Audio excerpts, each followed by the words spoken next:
সকলের সুস্বাস্থ্য কামনা করে শুরু করছি নতুন একটি ভিডিও।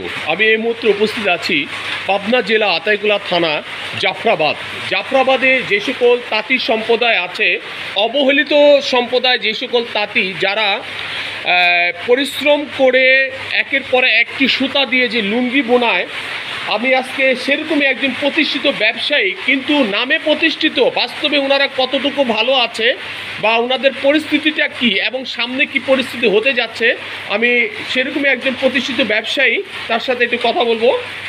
আসসালামু আলাইকুম। ওয়ালাইকুম আসসালাম। কেমন আছেন আপনি? আল্লাহর রহমতে ভালোই আছি। আপনার নামটা একটু বলবেন?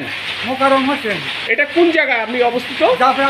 জাফরাবাদ। এই ফ্যাক্টরিটার মালিক আপনি? জি, আমি। আপনারা নিজেরাই সেল করেন? আমি নিজেরাই সেল করি। মানে প্রোডাকশন দেন এবং সেল করেন? হ্যাঁ। এটা আপনারা বিক্রি করেন কোথায়? সাদাতপুর। আচ্ছা, ঠিক আছে। এই যে সুতা, এটা কি করতেছেন আপনারা? এটা রং করে মানে সুতা এনে রং করা হয়, ববিন করা হচ্ছে। আচ্ছা আচ্ছা। বর্তমানে বিশেষ করে যে বাংলাদেশের পরিস্থিতি, সারা বাংলাদেশের 11টা জেলায় কিন্তু বন্যা, কিন্তু বাংলাদেশের পাবনা জেলাটায় কিন্তু পানির কোনো দেখলাম না, বৃষ্টির পানি জমে আছে। আচ্ছা, এতে করে আপনার সারা বাংলাদেশের 11টা জেলা যদি বন্যা হয় বা সামনে আরো বাড়ে, এতে করে আপনাদের ব্যবসার কি প্রভাব পড়বে? প্রভাব পড়ে গেছে, মানে বেচা কিনা বন্ধ হয়ে গেছে। আর এখন তো ঢাল সিজন, আর এখন বিশেষ করে বর্তমানে যে সরকার, আমাদের উপদেষ্টা মণ্ডলী যারা আছে, তারা এই তাঁত শিল্পটাকে মানে কি ধরনের সুযোগ সুবিধা বা কি ধরনের কার্যকলাপ যদি তারা প্রস্তুতি গ্রহণ করে এই শিল্পটা টিকবে, বা আপনারা কি লাভজনক অবস্থায় আছেন? না, লাভজনক অবস্থা মানে জিরোতে চলে গেছে। আচ্ছা, জিরোতে যদি চলে যাচ্ছেন, তাহলে দেখা যাচ্ছে এই সুতাগুলো কি বাংলাদেশি? বাংলাদেশি না, এটা বিদেশি আছে। এটা বিদেশি সুতা, তো বাংলাদেশে এটা আসে। তো এখন পার্শ্ববর্তী দেশ যে আমাদের ইন্ডিয়া, যদি সুতা আনা বন্ধ হয়ে যায়, মানে তুলা আনা বন্ধ হয়ে যায়, তাহলে এই যে সুতাটা, এটা কি দাম বাড়বে না? দাম বাড়বে, কিন্তু আমরা তাঁত চালাতে পারবো না। মানে তাঁত তো এমনি আপনাদের অচল, এমনি এখানে অনেকগুলো তাঁত আছে কিন্তু বন্ধ হয়ে আছে, মানে আপনাদের লাভ হচ্ছে না।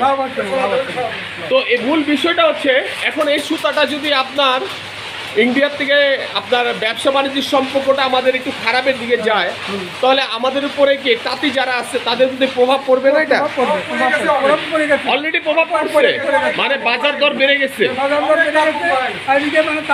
মানে 12 আনি তাঁত বন্ধ, আমাদের বাংলাদেশে 12 আনি তাঁত বন্ধ। 12 আনি তাঁতি এখন টোটালি বন্ধ।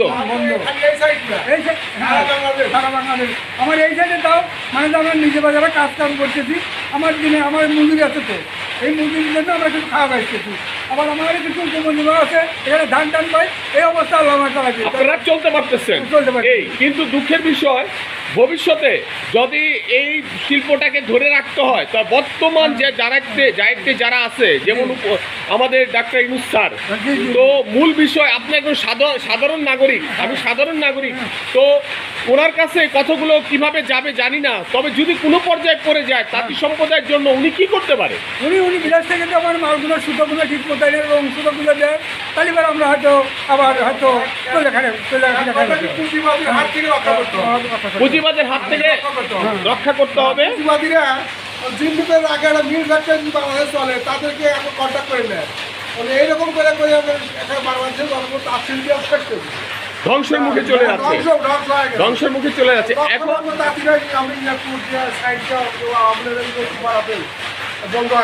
এখন আপনার মূল বিষয়টা হচ্ছে, ডাক্তার ইউনূস স্যার কিন্তু একটা কথা বলে যে তোমরা উদ্যোক্তা হও, তোমরা চাকরি পিছু না ধরে নিজেরা ব্যবসা করো, কিন্তু আপনাদের এখানে কিন্তু লক্ষ লক্ষ টাকা খরচ করে ব্যবসা, আর আপনারা ব্যবসা করতে পারতেছে না, ফ্যাক্টরি বন্ধ হয়ে যাচ্ছে। নতুন অবস্থায় ফ্যাক্টরিটা করলে অনেক টাকার প্রয়োজন। অতএব আমি মনে করি আপনাদের দিকে সুদৃষ্টি দেওয়া উচিত এবং আপনাদেরকে ফলো করা, আপনাদের ব্যবসাটাকে আরও সুন্দর করা উচিত। এবং সে দৃষ্টিতে সরকার যদি কোনো ভূমিকা রাখে, বিশেষ করে রং এবং সুতার দিকে সুদৃষ্টি দেয়, সরকার যদি এটা কিভাবে কাজটা করলে ভালো হয়, আপনি একটু আপনার পরামর্শটা আমি কামনা করি। মানে সুতরাং দাম কমায় দিলি, রঙের দামটা কমায় দিলি, তারপরে আমরা একটু লাভবান দেবো।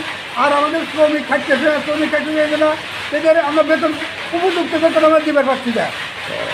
তারপর লাভ করলে তো বেতন দিতে পারবো, লাভ করে বেতন দিতে পারতেছি না, শ্রমিকও থাকছে না। এখন মনে করেন যদি সরকার যদি আপনাদের এই দায়িত্বটা নেয় যে রং এবং সুতা, হ্যাঁ। এটা তাদের মাধ্যমে আপনারা আনবেন, হ্যাঁ, জি, কোনো জি। মিডিয়ার মাধ্যমে না, কারো কোম্পানির মাধ্যমে না, তাহলে জিনিসটা আরো ভালো হয়। ভালো হয়, ভালো হয়। তবে দুর্নীতি ভরপুর বাংলাদেশ, হয়তো ভালোর দিকে যেতেও পারে, নাও যেতে পারে, বলা যায় না। তবে আমাদের চাওয়াটা থাকবে বর্তমান ডাক্তার ইউনূস স্যারের কাছে যে সে আমাদের জন্য সুদৃষ্টি দেয়, তাঁতি সম্প্রদায় জানে বিলুপ্ত না হয় এবং তাঁতি সম্প্রদায় জানে একটু লাভের দিকে যায়, এবং শ্রম দিয়ে আপনারা টিকে আছেন, শ্রমের মূল্যায়নটা কিন্তু আপনারা পাচ্ছেন না।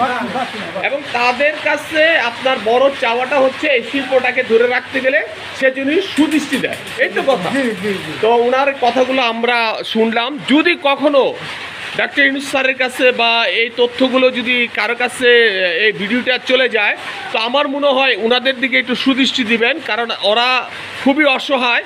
কারণ তার ফ্যামিলিতে 5 জন সদস্য থাকলে তারা 4 জনই কাজ করে, এবং এই শ্রমটা শুধু তারা বেঁচে আছে, তা নাহলে এই শিল্পটা বিলুপ্তর মুখে।